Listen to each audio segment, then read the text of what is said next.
आखिर का जारे जाए तो दुनिया सा जाए आखिर का जारे जाए दुनिया सा जाए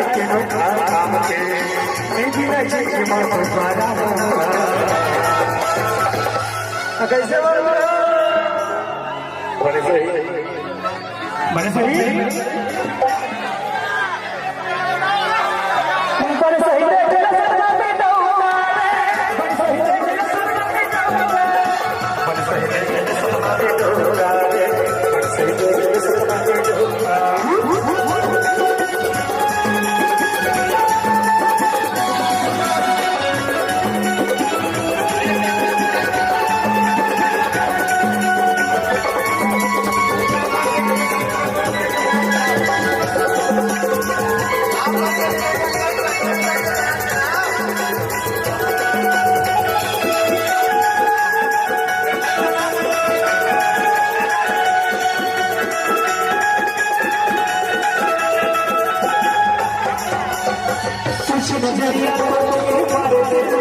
कब तो पड़ गया मतलब मुश्किल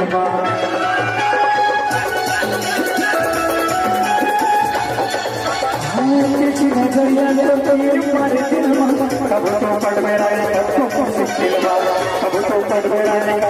मुश्किल मुलाकात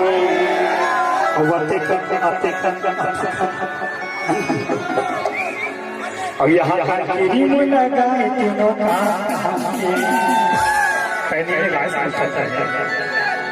मिले जिंदगियां दोबारा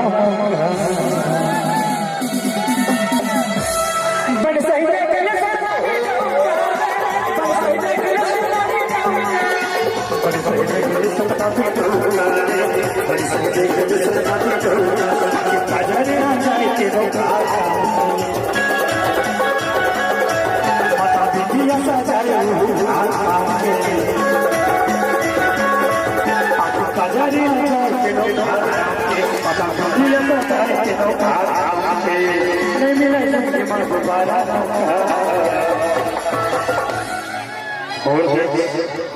बर्थडे मनावत है तो